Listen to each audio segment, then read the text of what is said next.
Marcos, um jovem CEO de startup com a reputação de um prodígio no mundo da tecnologia, parecia viver a personificação do sucesso. Sua empresa, um meteoro em ascensão, prometia revolucionar o mercado. Contudo, por trás do sorriso confiante e das decisões rápidas, residia uma ansiedade paralisante, um peso invisível que o esmagava silenciosamente. Ele buscava incessantemente o controle, uma tentativa desesperada de ordem no caos inerente à vida moderna, especialmente no ritmo frenético de uma startup. A sombra mais densa dessa ansiedade projetava-se sobre ele à medida que uma apresentação crucial para investidores se aproximava. Era o momento decisivo, o ápice de anos de trabalho árduo, e a pressão era insuportável. Marcos tentava controlar cada slide, cada palavra, cada inflexão de voz, mas a ironia era cruel. Quanto mais ele tentava apertar as rédeas, mais impotente se sentia. As noites eram intermitentes, povoadas por cenários de fracasso, e os dias eram uma corrida contra o relógio, onde cada minuto parecia uma eternidade.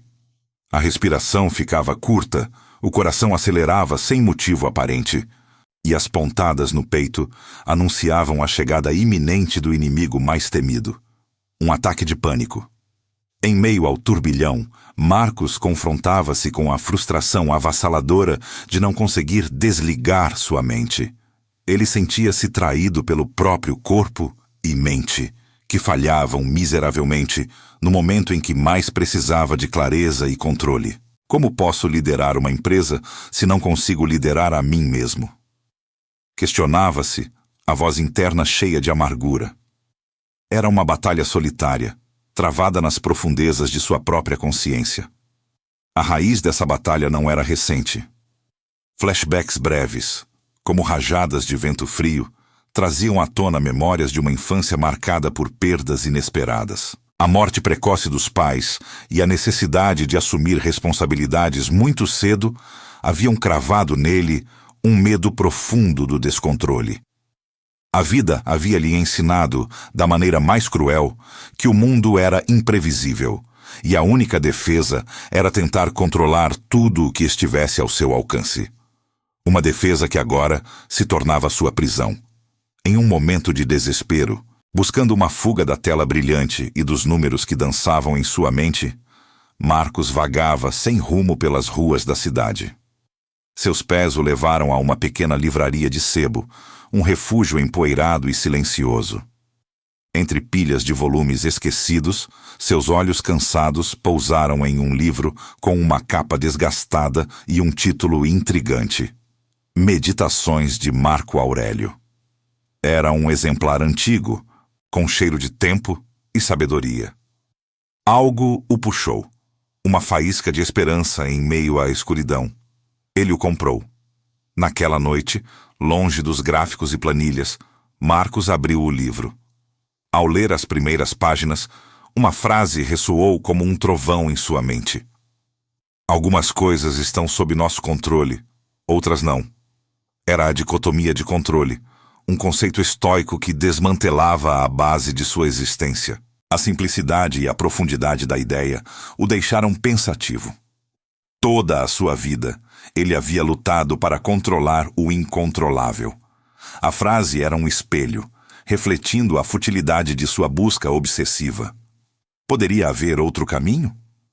Antes de continuarmos, inscreva-se no canal e diga-nos nos comentários de onde você está assistindo. A frase, que prometia uma nova perspectiva, colidiu com a parede de anos de condicionamento ansioso. Marcos tentou aplicar os princípios estoicos, repetindo para si mesmo que deveria focar apenas no que estava sob seu controle. Mas a mente ansiosa, um adversário formidável e traiçoeiro, resistia. Era como tentar redirecionar um rio caudaloso com as mãos nuas. Ele duvidava da eficácia de uma filosofia tão antiga em um mundo tão acelerado, onde a resposta era sempre mais rápido, mais forte, mais controle. Seria aquilo apenas mais uma solução mágica para enganar a si mesmo? Ou haveria algo de genuíno naqueles ensinamentos milenares? Em uma de suas visitas à livraria de sebo, onde o cheiro de papel envelhecido e poeira parecia acalmar um pouco sua alma, Marcos encontrou-se com o proprietário, um senhor de cabelos brancos e olhos gentis, o mentor estoico, que parecia ter visto todas as histórias que seus livros guardavam. O mentor estoico, observando o jovem absorto nas páginas de Sêneca, percebeu o interesse genuíno e a angústia velada. Sem imposição, ele começou a compartilhar insights sutis, pequenas pérolas de sabedoria sobre a prática do estoicismo. Não eram lições formais, mas conversas casuais sobre a natureza efêmera da vida, a importância da virtude e a inutilidade de lutar contra o destino. Ele falava de Epicteto e Marco Aurélio como velhos amigos, e suas palavras começaram a semear uma nova compreensão na mente de Marcos. Apesar dos novos conhecimentos, o mundo real continuava a girar em sua órbita implacável. Um revés na startup atingiu Marcos como um golpe no estômago. Um investidor importante, que representava uma fatia significativa do capital necessário para a próxima fase de expansão, desistiu do negócio. A notícia o abalou profundamente, fazendo-o questionar tudo o que havia construído. A ansiedade, que parecia ter recuado ligeiramente, retornou com força total. Um monstro que se espreitava nas sombras, pronto para atacar. O suor frio, a taquicardia, a sensação de asfixia, tudo estava de volta, amplificado pela sensação de fracasso iminente. Contudo, algo era diferente desta vez. Em vez de sucumbir completamente ao pânico, uma voz, talvez a do mentor estoico, talvez a sua própria, ecoou as lições sobre a aceitação do que não pode ser controlado. Não é o que acontece com você, mas como você reage a isso que importa, sussurrou a sabedoria estoica. Marcos começou a ver a situação não como uma derrota final, mas como um desafio para aplicar os ensinamentos que vinha absorvendo. A desistência do investidor era um evento externo, fora de seu controle. Sua reação, no entanto, era uma escolha. Ele decidiu praticar a visualização negativa, uma técnica estoica de premeditação dos males. Em vez de lutar contra os pensamentos catastróficos, Marcos os convidou para a sua mente. Ele imaginou o pior cenário possível: a startup falindo, ele perdendo tudo, a vergonha pública. Mas, ao invés de ser esmagado por essas imagens, ele as observou com uma estranha despersonalização. Percebeu que mesmo nesse abismo, ele poderia sobreviver. Ele tinha suas habilidades, sua inteligência, sua capacidade de aprender e se adaptar. O medo do futuro, que antes era uma névoa densa e aterrorizante, começou a dissipar-se, tornando-se uma névoa mais fina, menos ameaçadora. Com cada prática, uma revelação sutil, mas poderosa, começou a surgir. Marcos percebeu que a verdadeira força não residia em controlar as circunstâncias externas, que eram, por natureza, inconstantes e imprevisíveis.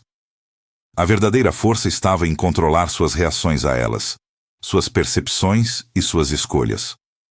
Uma sensação de poder interno, antes desconhecida, começou a surgir. Um baluarte contra as marés da vida.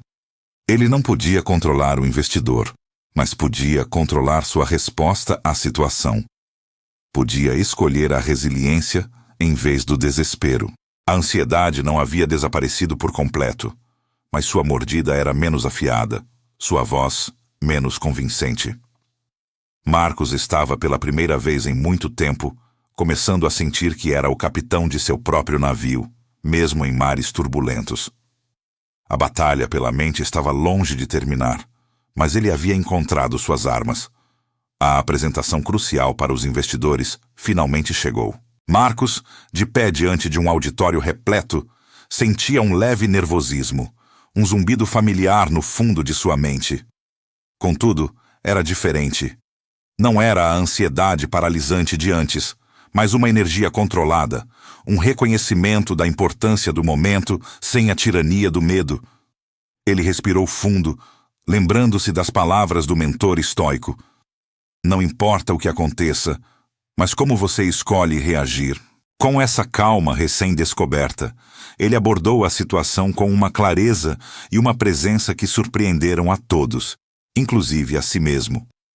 Sua voz era firme, seus gestos deliberados. Ele não apenas apresentou o projeto inovador de sua startup com maestria, detalhando cada métrica e projeção com confiança inabalável, mas também compartilhou, de forma sutil e autêntica, a jornada de superação de sua própria ansiedade.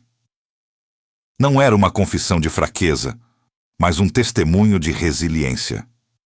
Sem usar o termo estoicismo, ele falou sobre aceitar o incontrolável, focar no que era possível mudar e encontrar força na adversidade.